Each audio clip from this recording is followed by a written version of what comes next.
Ladies and gentlemen, welcome back to the How to Lose at Chess playlist here on the GothamChess YouTube channel. For those of you that have been watching for a long time, you know that in this playlist, brave users, brave viewers, brave subscribers send me their games. Sometimes they're great, but more often than not, they are questionable. But we still can learn many things while laughing at the pain that is chess. We are not laughing at the people who submit these games. Rather, we are laughing at ourselves and why we even dare to try to learn and how to be better at this game in the first place. And today's video is a special one because today's game was sent by an Italian named Emanuele. Very, very brave individual. Also today, we hit 6 million subscribers on this channel, which is really special. And I just want to say thank you to each and every one of you that is a subscriber. A bunch of people are subscribed but no longer keep up with chess. Many of you are still not subscribed, but that's totally okay. I think more than anything, what's impressive is this chess channel has 3.3 billion views, which means a large amount of people have gotten into chess. So that is very special. And shout out to all of you. All right. And to celebrate, I request that you check out my Instagram page. Not selling you anything, just check out the GothamChess Instagram page. Been posting a lot of fun content on there, a lot of cool memes. I'm gonna try to diversify some of the content that I'm posting all over the place. So yeah, that's my humble request at 6 million subscribers. But on that note, let's jump into this game. As always, the brave individuals that send in their games are given honorary Grandmaster titles, both of them. Of course, they are not Grandmasters. You can combine their ELO and then add another 1,000 to the mix, and they would still not be 1,000s. The title, you know, at 1,100, I'm rounding up a little bit. Let's check out this game. But first, let's sip some coffee because we're going to need it. So, Anton begins the game with e4. Our protagonist, Emanuele, probably, started the game like a true Gotham prodigy with the Caro-Kann defense. Very reliable opening, very good opening. I still play it to this day. Of course, I've been dabbling in Sicilians as well and Scandinavians, but this is my one true love in terms of chess openings. d4, d5. And Anton, principled, plays e5. This is the best move, in my opinion, against the Caro-Kann. At high level especially, it restricts black's play. And it doesn't allow black natural development with knight f6. Now here, black has two approaches. The most common way at master level is to play bishop f5, followed by e6, followed by c5. The way I like to play, and the way I actually think is better for most intermediate and advanced players, is to play the immediate move, pawn to c5. This was not the move played in the game. Instead, Emanuele played bishop f5. Now, in the How to Lose a Chess playlist, you know, I've got games as low as 1 and 200 elo, and in those games, you know, queens are being blundered on the fourth move. But I actually like covering games at 1,000 and 1,100 because you can learn some things, but you will also laugh so hard, you might pee your pants. So that's kind of the goal. So bishop f5. Now, white has many, many, many approaches here. In general, all of them involve some form of development, some form of, you know, positional restriction. One of the worst moves that white can play here, not because it's a huge blunder, but because it doesn't pose any danger to black whatsoever, is bishop to d3. This move gives black the opportunity to trade their piece, which might not have a lot of space, and it also facilitates black's plan, which is to play e6 and c5 on the very next move. After you play pawn to c5, you will put the knight on c6, you'll put the queen on b6, putting more pressure on white's center, and this knight will obviously not go to the f6 square because these people are rated at 1,060, but instead will go to the f5 square, or will sometimes go to the g6 square, and from both of those squares, you put pressure on white's center. You're getting a little Caro-Kann masterclass at the 1,100 level. So this is excellent play so far. Perfect play from Emanuele. You know, I cannot complain whatsoever. It's a very common way also for an amateur to play with white, just kind of trying to, you know, control the center. There's no need to rush into this capture because you don't really do anything. You know, white will just very easily get development. So yeah, I mean, he doesn't. He plays knight c6. Like, at this point, I cannot criticize anything that either player, frankly, is doing. Now, here, if I leave you in this position, I say, make a move for white. I really don't care what level you are, but if you're playing white here, and I ask you white to move, and you say castle, you win. You win the quiz. Like, of course you should castle. Now, if you start thinking, you start going, well, bishop g5, it attacks the queen. Yeah, you know, I can give you partial credit if you say, I don't know, queen b5 attacks a pawn. Like, clearly you have an aggressive mindset, right? You have a mindset where you're like, well, you know, I can make these moves and they create threats and whatever. Yeah, but castling is the best move. Now, a move that I can't wrap my head around is the move knight to g5. I'm not going to lie. I have no damn clue what that move is doing. Now, I looked at it at first and I was like, is white trying to play knight takes h7? Now, if you stop at this and say the rook cannot take because of the queen, I can kind of see that. I can see your point. But what was the idea after pawn to h6? Was there an idea? Because you know what white's best move here is? Going back to f3. If your best move is going back to where you came from, your plan is not good. Folks, you can't just do stuff like this. There is a saying in chess, which I created on this channel right now. You cannot go to battle with one pony. It's not going to work. One horse is not going to take down a brick wall. You can try. It could be a horse you fed with tons of American, genetically modified hay to make the horse really beefy. All right, FDA unapproved, but it's still not going to work. You can't go to battle with one horse. It's just not possible. Now, I don't love Black's next move now. Queen b6. Basically, Emanuele is treating the horse like a crazy guy on the New York City subway. Guy's yelling, kind of in the corner, lighting sticks on fire. You just kind of don't pay attention. You know what I'm saying? You kind of hope that you get to the next stop and you can just get off. We're just going to leave the knight over here. We're not going to, it's not really creating any threat. And right away, you know, we have an attack over here. Now, Anton here is just extremely crude. I mean, this is really what this is. Look at, this is rocket science out here. This is like, you know, when a PhD student is trying to yap about something or other, you know, this is like so sophisticated, it's idiotic. I mean, knight there and queen there and trying to cut, like, what? This is not a Rubik's Cube. You can't just go twist, twist, turn and solve the damn thing. Chess doesn't work like that. Now, if this was a true low elo game, the game would proceed with pawn to h6 and white would win. But it's not. It's a game between good players, and the knight goes out to h6, beautiful coordination. Normally, the knight is poorly placed on the edge of the board, right? Poorly placed knight. But in this case, you actually just defend checkmate, and white doesn't have any more plan. Like, white can't really exploit that. Okay. Castles. Yeah, but Emanuele is like, well, free pawn, right? I mean, that's the whole point. And now, by the way, I might actually win both of these. I might win both of these pawns, because why not? White takes back, because that's what you do if you're 1,000. You're like, well, he took my, I gotta take. I mean, I have no other choice. White could have played a million other moves, but okay, you take. Now, this is a very difficult one. What is better to take this pawn with? Do you take with the queen because you keep attacking pawns? Or do you take with the knight because your opponent's a moron who's going to blunder a queen, right? Most people here would take with the knight because the queen is hanging.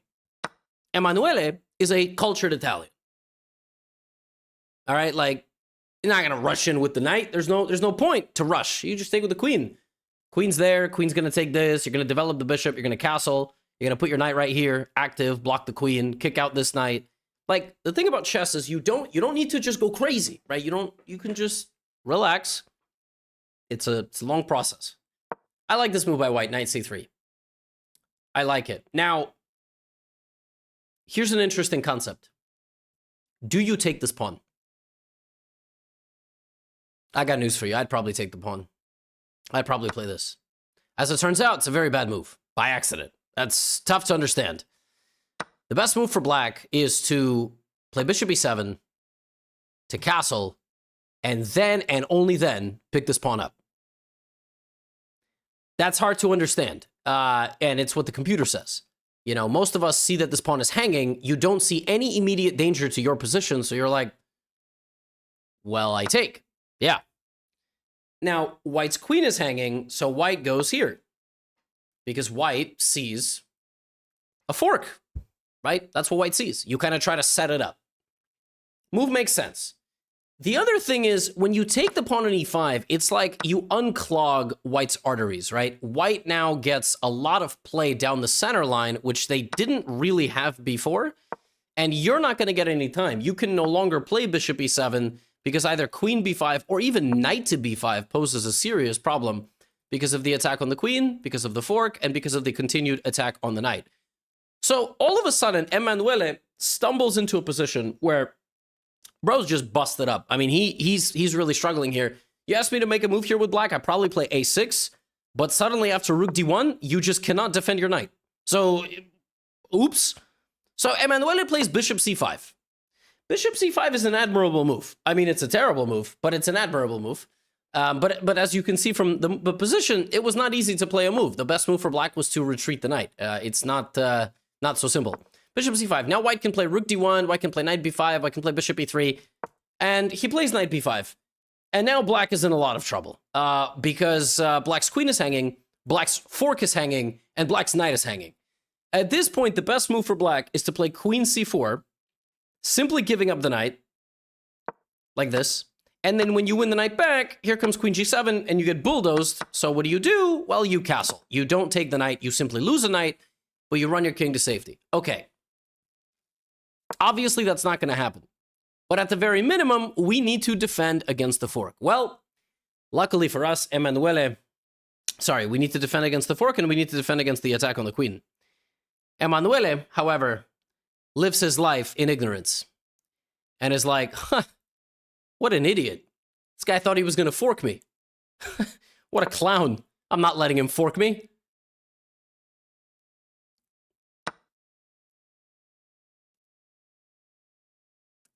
Now, I would like to draw the attention here that Emanuele spent 4 seconds blundering his queen here out of an allotted 9 minutes and 6 seconds. He had 546 seconds. He spent 4.3 seconds castling. Now you're down a queen. Now at this level, you should convert this position with no problems. Fun fact. How to win a position like this, where you have a queen, but it's not so obvious, you immediately start trading the pieces. Immediately. You don't even think. You just knight back to f3. You don't even think about it. Why? Because you're going to take the knight, and then you're going to trade this. You just remove pieces from the opponent's defenses. Okay, what does white do? Rook d1. I love that move. Love that move. Now, Emanuele is busted up, but clutch move, knight to f5. Now, white has a very nice move here. White can sacrifice the rook, you take, and then you get the knight. You got to do that. You get 2 pieces off the board, and 2 pieces for a rook is a good deal. Wow. What a monster. That's what I'm talking about. Emanuele backs up, hoping that the opponent also doesn't know that knights can attack queens. But the queen goes in, and this is just bad news. Now, at this point, what you do with black, right? We know what to do with white. What you do with black, you look for back rank possibilities. You look for possibilities on the king. You look for cheap tricks on the king. You try to keep everything protected. It's going to be really hard. And, you look for maybe pawns, like pass pawn counterplay. Like a decent move here would probably be just to advance this pawn. Or rook b8. Knight a5 is a bad move. Knight a5 is a bad move because you have 3 pieces remaining and you just gave one away. I don't know why you did that. That's going to be counterproductive to not losing this game, right? Again, knight a5, like you're hanging a pawn and you have like an ingrown toenail, so you chop off the toe. I don't know why you could have just fixed the nail. I don't know why. Okay, fantastic. b6. Queen goes to c3. Again, and if you're playing with white, what do? At this point, you can trade the rooks, probably, but at this point in the game, you probably need to go on an attack. You have an overwhelming material advantage. You have to go try to deliver checkmate. Also, what you should do in this position, make sure, protect your king. Don't blunder back rank checkmate. Okay, so you should be able to explain how you're going to play this position for a win. Rook c8, good move. Queen h3, great move. At this point, in positions like this, you can always look for sacrifices. It's always there, And then, king h8, you can sacrifice everything because you have such an overwhelming positional advantage. You get to a position like this, You know, you pick up a bunch of pawns, like, you're going to win the game. Black has absolutely no way to create counterplay here unless you blunder back rank checkmate, which is why you play pawn to h3. So this is a very easy and clinical conversion. Okay, the knight goes back to f3, fine. Rook goes to c2. Yeah, bishop takes h6. You play this move in 2 seconds. You don't even think about it. Okay, knight t4, fine. Okay, one thing you should not do is that. Like, the horse should not just stumble across the board absent-mindedly. Rook c8, and actually, white is dangerously close to blundering the game. Meaning, you know, the bishop is protected twice, but if this was the position, you lose. Rook c1. So, you know, you need to be careful. Queen g3 is the move that white chooses here, which I don't love. I don't hate it. Obviously, you are setting up some stuff over here, which, to Emanuele's credit, gets noticed. I would get the bishop out. I would create a luft. Yeah, that was good technique. Now the game is over. Now white will absolutely never lose. And that sucks. But we know that this is the How to Lose at Chess playlist, and we know that these videos should be watched until the conclusion for a plot twist that absolutely nobody saw coming. a5. By the way, can I just say, black has not even spent 2 minutes, but played 27 moves. If you want to do something where you last only 3 minutes, chess may not be the solution. Or play 3-minute blitz, because there you have your standard allotted time. Knight goes back to d2. This is a terrible move because it simply blunders a bishop. And this is what I was saying earlier. This is how close white was. Like, white could have moved this bishop at any point. I don't know why white hated this bishop so much. The only benefit to this is that now black only has a rook. Black will absolutely, and I really mean absolutely, never save this game now. Rook c2. And if I'm playing with white, again, I'm going to get my queen in there. I'm going to put my knight on f3. And we just go for the king. Like, at this point, you hunt down the pawns. What? Okay, white here just starts having a full mental breakdown because that's just a free knight. Now it's queen versus rook. Now it's at least getting a little bit complicated. But the benefit is you're just going to take the pawn on b6. I guess this was white's plan because white was like, I don't want those pieces. You know, some people also get a little bit carried away, but okay, fantastic. You've now lost a bishop and a knight, and you are still completely winning. Fine. Queen b6. Threatening several things. Number 1, the pawn. Number 2, that's literally checkmate. Well, Emanuele, our protagonist, sees that there is a checkmate threatened, sees that there is a pawn hanging, and decides that the best way to deal with that is to blunder a rook. Everybody knows that when the opponent has too many good-looking choices, like eating at a very nice Italian restaurant, do you get the carbonara? Do you get the bolognese? Do you get the amatriciana? Do you get the tiramisu? You know, what do you get? You get the ragu. What are you looking for? You looking for pasta? We getting some meatballs? Bruschetta? I mean, you know, Aperol Spritz? I don't know. Hugo Spritz, which is what I learned is also a very popular drink my last trip to Italy. You get too many good options. Everything is losing. You can also win this rook in 2 moves. You can give a check and give another check and win the rook like that. Every single move is winning here. The most unbelievable thing about this position is that here, white plays queen takes pawn in 1.4 seconds. To not even pause here. 1.4 seconds. I might put this in my second book. I'm writing a second book, by the way. How to Win at Chess 2. It's going to be about intermediate and early advanced improvement. To spend 1 second in this position is... I mean, they must have been throwing you out of a public toilet. Like, you must have been pooping and playing this game, and they were shutting it out, and you had to... This is crazy. But it gets even worse, because Emanuele takes another pawn. I mean, what are you going to do? You have no other move. And now, white spends 6 seconds here, and instead of giving a mate, again, white finds a far more complicated check. Backwards diagonal attack and queen takes b2. Now, here's a little nasty trick. If you're ever playing a blitz or a bullet game, and you're low on time, one very tricky move in this position is rook b4. Why? Your opponent is going to pre-move queen takes rook because they see you're in check and you have to go here. And they might pre-move this. Just a little fun fact. A little 2 cents, a little wisdom with Gotham, especially in bullet, that would work. But you have to be really nice with timing it. That doesn't happen, though. So the game is over. Okay. Well, as we know, it's how to lose at chess.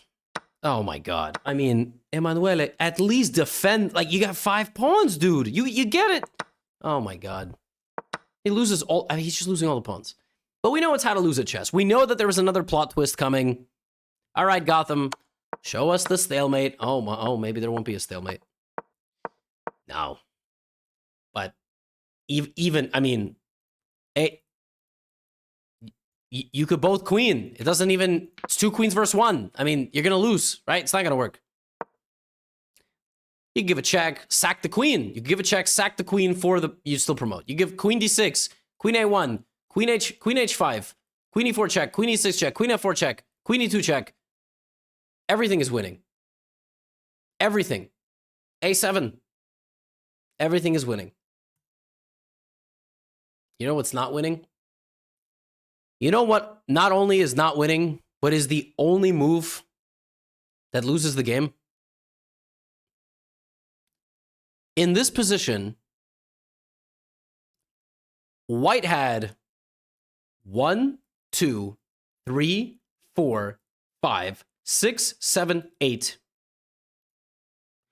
9, 10, 11, 12, 13, 14, 15, 16, 17, 18, 19, 20, 21, 22, 23, 24, 25, 26, 27, 28, 29, 30, 31, 32, 33, 34. 34 legal moves. One of them loses the game. A bunch of them draw. 90% of them win. White went here.